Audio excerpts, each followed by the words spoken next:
Today's lesson is Astronauts Return to Earth After 9-Month Mission. Hello, everyone. I'm Sam. And I'm Roger. And today we are looking at a news article that is talking about a space mission that maybe didn't go exactly as planned, and a quick trip turned into something much, much longer. And it's quite an interesting story. It certainly is, and this happened a couple of months ago. The astronauts, or people who go to space and work there, they came back to Earth after they were there for 9 months. That's quite some time.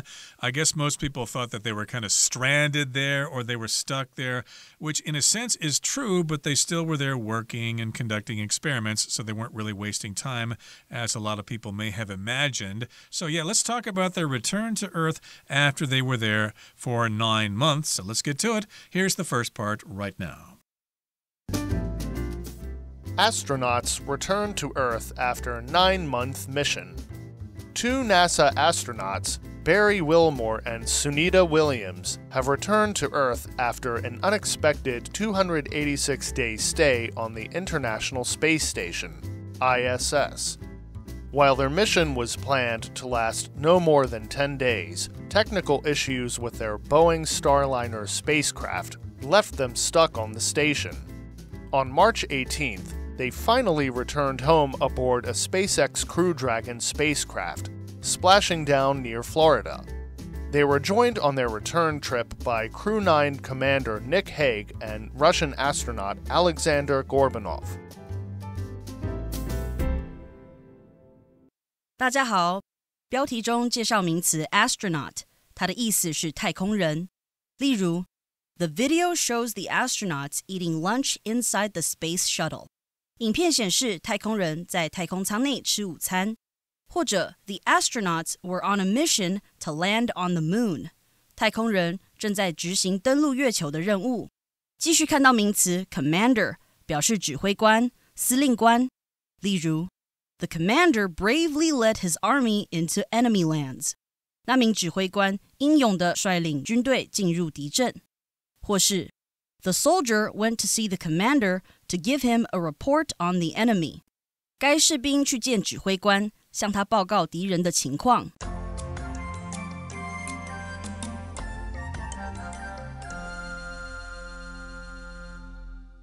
Okay, so if we jump right in, it says 2 NASA astronauts, Barry Wilmore and Sunita Williams, have returned to Earth after an unexpected 286-day stay on the International Space Station. Now, if you are talking about going up into space, I don't think you ever want to necessarily hear the words unexpected, but it was unexpected for how long they needed to stay on the International Space Station, or ISS, because that wasn't the original plan. It wasn't, and of course there are astronauts from various countries. Of course, we've got astronauts from China, we've got them from Russia, and even India, I think.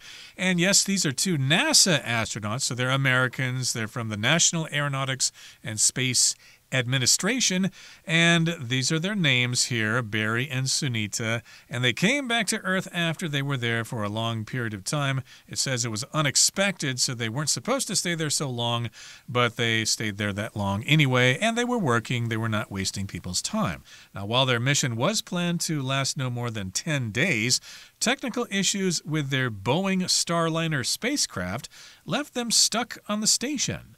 Okay, so they were supposed to be there for a very short period of time, no more than 10 days, but they had some technical issues or technical problems with the machine or the software or the communication or whatever, and these were problems with the spacecraft. A spacecraft, of course, is a ship that goes into space, and this was the one called the Boeing Starliner. It had some issues. I think they brought it down empty, I guess, and left them there at the station, even though they were supposed to go back down. I guess they didn't want to risk them losing their lives or whatever, so it was better for them to stay, and the ship came back down without them, and they were stuck there for a longer period of time. Yes, and I think as an astronaut, I would definitely choose to stay on the station rather than having a chance at something happening when the spacecraft went back down. And so it says, on March 18, they finally returned home aboard a SpaceX Crew Dragon spacecraft, splashing down near Florida. Basically, this is just referring to the kind of landing that a lot of these spacecrafts need to do, is that they kind of come down in the ocean and they float, and then people go and they pick them up. Yeah, most of the American space missions will have a splashdown. The space capsule will land in the ocean. There'll be a big splash, and then ships will come and rescue them. Here, this particular spacecraft splashed down near Florida, and they were joined on their return trip by Crew 9 Commander Nick Hague and Russian astronaut Alexander Gorbanov. Okay, so yes, indeed, they were joined by them. These other two astronauts went up there. I think the four of them were in the station for a while after they got there, and then they all came back together. The person who is in charge of that particular ship is a commander. Okay, so in the Navy, they have different titles for officers. Like in the Army, we've got, general, colonel, major, captain, etc. But in the Navy, and I guess with spacecraft, they have commanders, things like that. So this is a commander, the person who is in charge of the mission. And then we've got a Ruski up there, a Russian astronaut, and he brought some vodka with him. I'm just kidding. Okay, we're at the end of the first part of our lesson for today. Here comes the second part. Wilmore and Williams launched on June 5th, 2024, on the first piloted test flight of the Starliner. However, the spacecraft encountered issues with its propulsion system while approaching the ISS. On September 7th, 2024, due to safety concerns, NASA brought the Starliner back to Earth without its crew by remote control. Okay, so our second part starts off as Wilmore and Williams launched on June 5th, 2024 on the first piloted test flight of the Starliner. And again, this is kind of the whole point of why it was kind of a shorter trip originally planned, is that the idea was they just wanted to test it as a piloted test. So a piloted test means they actually have people in the Starliner driving it rather than maybe doing their remote control testing or something like that where there's no person actually driving it, because again, a pilot is a person who flies some kind of craft like a spacecraft or an aircraft or something like that. So this is the first piloted test, and it was meant to just be kind of a shorter trip to say, does this work? Can we get up to space? Can we get back from space? So it's a test of the Starliner. Indeed, and of course here we've got the word launch, which is a verb that just means something gets started, like you might have a product launch at your company, for example. You're going to introduce a new product to the market. And launch can also be a noun. The launch occurred on June 5th, 2024, but here we're using it as a verb. They launched on June 5th last year. Now, on the first piloted test flight of the Starliner, that's when they were launched. And of course, it was piloted. Somebody was in charge of it. However, the spacecraft encountered issues with its propulsion system while approaching the ISS, or the International Space Station. Propulsion refers to making someone or something move forward, and this is the propulsion system, the system or the series of machines or whatever that are responsible for moving the ship around, left and right, forward, backwards, or whatever. And there were some problems with that propulsion system, so they brought it down by itself. Yes, and that's definitely an important system. If you are out in space, you would like to be able to move. And so it says on September 7th, 2024, due to safety concerns, NASA brought the Starliner back to Earth without its crew by remote control. And again, from that beginning part where it said this was the first piloted test flight of the Starliner, then we can kind of infer that you also could drive this by remote control, which is what we see here.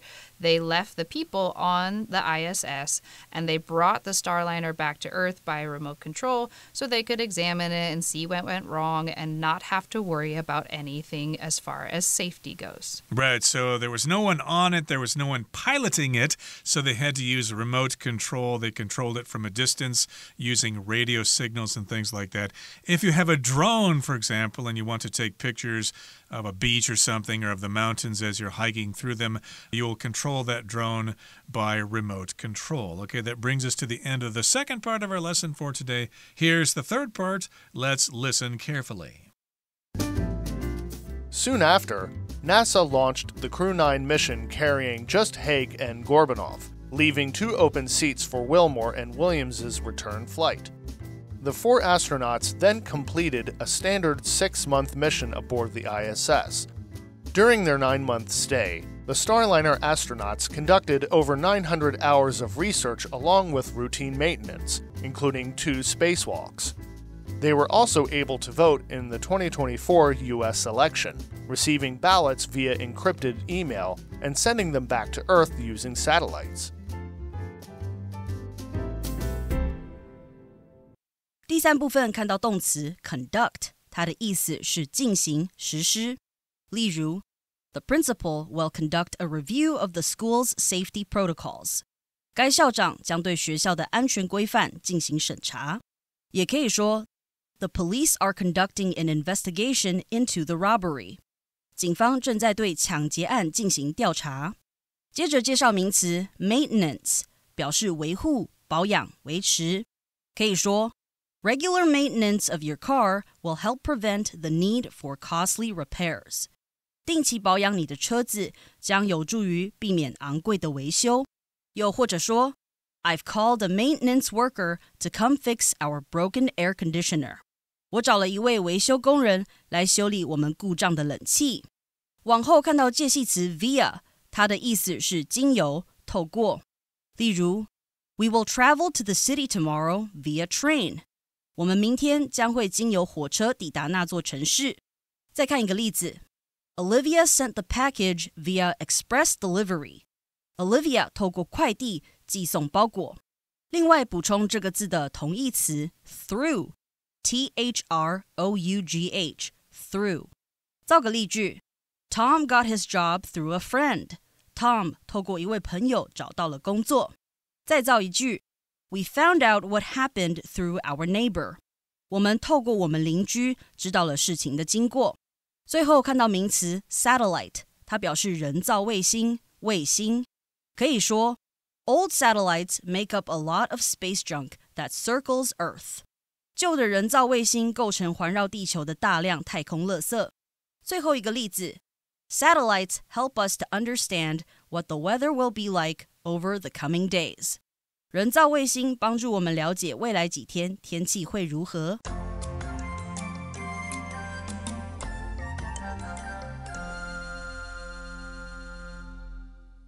Okay, and so the third part says, soon after, NASA launched the Crew 9 mission carrying just Haig and Gorbanov, leaving 2 open seats for Wilmore and Williams' return flight. So now they figured out, okay, we need to probably go up and get you, so we're going to send this new crew up and get you, but we're going to have only 2 in there and have 2 open seats so that they can come back home. Right, so this is a new mission, and they sent it up to the ISS. They had 4 seats in there, but they left 2 seats open for Wilmore and Williams when they came back. They had these seats for their return flight. Now, the 4 astronauts then completed a standard 6-month mission aboard the ISS. So that's a standard mission there. Astronauts spend a certain amount of time in the space station conducting experiments and observing things like the sun and the stars and cosmic rays or whatever. And they're checking things out, whether plants grow in space. You can imagine all sorts of things they try to check out. And yes, they were there for 6 months, and then they came back. So during their 9-month stay, the Starliner astronauts conducted lots of experiments. They conducted or carried out, they performed those experiments, and these lasted over 900 hours. It was 900 hours of research.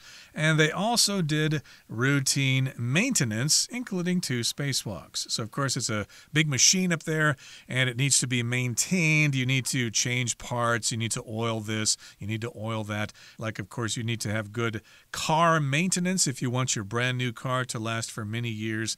You need to change the oil and check the tires and things like that. That's all part of good maintenance. Yes, and so you can see that they sent the Crew 9 mission up fairly shortly after they found out that our 2 original astronauts are kind of stuck at the ISS, so they could have just gone up there and grabbed them and brought them back, but there's kind of a standard amount of time that if you're going to send people into space and work on the ISS, then usually you should be there a 6-month mission before you come back. And so that's part of why they were there for so long. So they're doing all of the things that they're supposed to be doing as astronauts living on the ISS. And they also had some things that were kind of interesting that you might not think you can do on the ISS, but the next part says they were also able to vote in the 2024 U.S. election, receiving ballots via encrypted email and sending them back to Earth using satellites.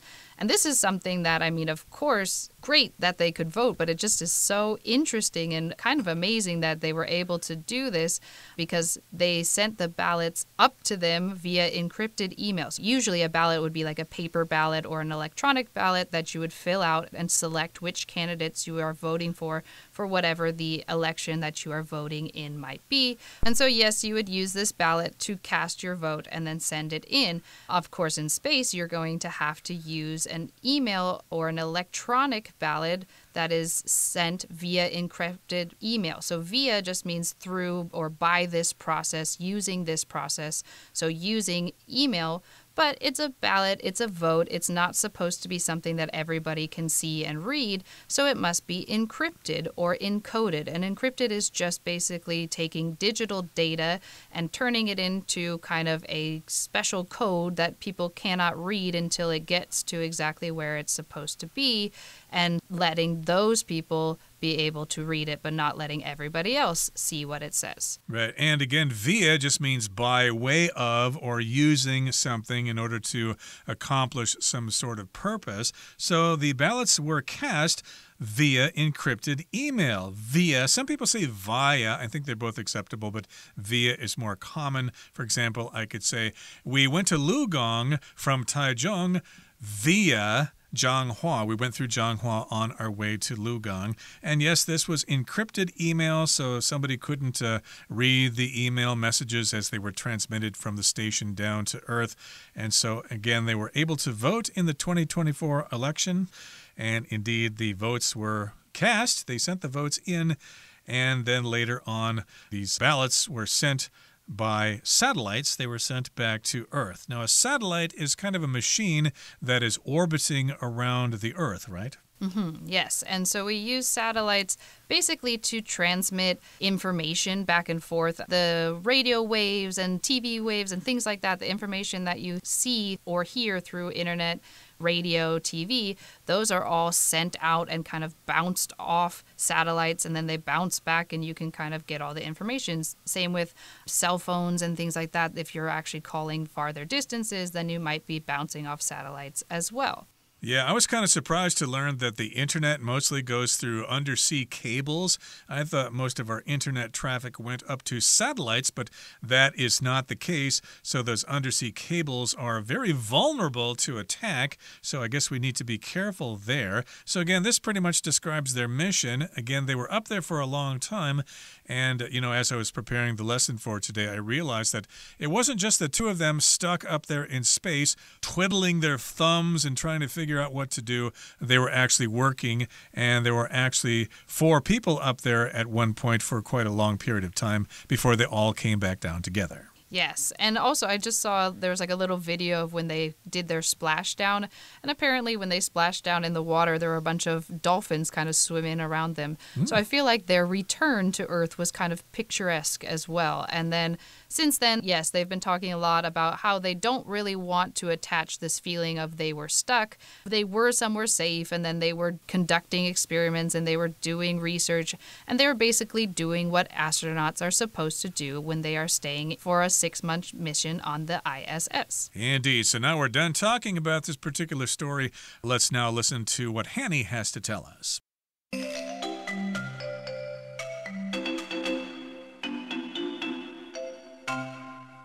各位同学大家好，我是 Hanny。 我们来看今天的文法重点。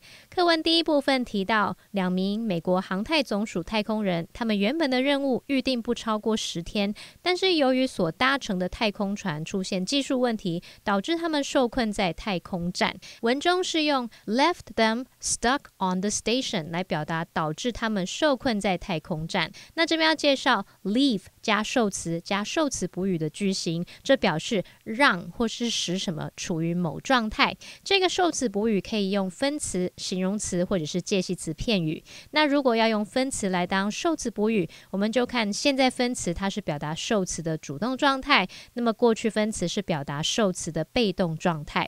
像文中呢，它用过去分词 stuck 来当受词补语，表达受困的语义。好，那我们来看几个例句。第一个例句 They left the machine running all night。 他们让机器整晚运作。那这边的补语是用到现在分词 running。 那第二个例句 The beautiful view left us speechless。 这美景让我们说不出话来。那这时候补语是用到形容词 speechless。 第三个例句 The news left her in complete shock。 那个消息使她震惊不已。那这边用到的补语是介系词片语 in complete shock。好，那么课文第3部分有一句提到，星际飞机的2位太空人共进行了超过900小时的研究与例行维修工作。那文中是用动词 conduct 来表达进行。我们来学习它的字首字根，看到 duc、duce、duct 这一类字根表示引导、带领或是牵引。那带有这些字根的单字多半含有经过引导而产生某种结果的语义。在 conduct 这个字当中，它的字首 con 表示 with 或 together 表示一起， duct 表示 lead 带领。那么将人事物带领或是整合在一起，也许就可以联想到 conduct 它有指挥、引导或者是进行、实施等等的意思。这边顺便补充几个有这一类字根的单字。第一个 educate， 它的字首 e 是来自 ex 表示向外， duc 表示引导带领， ate 是动词字尾。当我们把某人引导向前，从他原本的思想框架中引领出来，这样应该可以联想到 educate 它有教育、教养的意思。第二个介绍 induce， 它的字首 in 表示在点点点之中， duce 表示引导，那合在一起 induce 就有引起、导致或是诱使的语义。第三个 deduce， 它的字首 de 表示向下或是完全， duce 表示引出。那当我们把某事物抽丝剥茧，向下一层一层剥开，逐步的分析，把它探究到底，这样应该可以联想到 deduce 它有推论、推断或是推想的意思。好，那以上是今天重点整理，我们来回顾今天的单字吧。 Astronaut. As they worked on various tasks, the astronauts floated freely inside the space station. Commander. A good commander will earn the trust of the team that they lead. Launch. While a crowd watched nearby, the rocket launched into the sky with a loud roar. Conduct. Our teacher has decided to conduct a survey about student habits. Maintenance. With proper maintenance, your car should continue running smoothly for many years. Ballot. After she finished filling out the ballot, the voter placed it into the sealed box. Via. Florence received a message via her phone while she was out taking a walk. Satellite. Old satellites are a major part of the space junk orbiting Earth.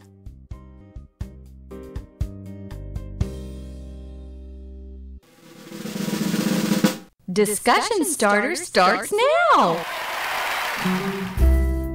Here's our discussion starter for today. The question is, if you had the opportunity to visit space, would you take it? Why or why not? Yes, I would visit space if given the chance, since it is not something that many people can do, and I feel like if when you were up there, it would just be an experience that you really just almost couldn't even describe. It seems like it'd be very interesting. Well, yeah, I would visit space if it were short term, like maybe a couple of days, but otherwise, no, I don't want to go to space because they are describing missions to Mars, for example, in which you're going to probably spend about 3 or 4 years during the entire mission, or maybe even more than that. I don't want to spend all that time encased inside a metal box, breathing artificial air, and never being able to go outside and smell the flowers. That would be terrible. Well, that brings us to the end of another edition of our program, and please make sure you join us again next time. From all of us here, I am Roger. I am Sam. See you next time.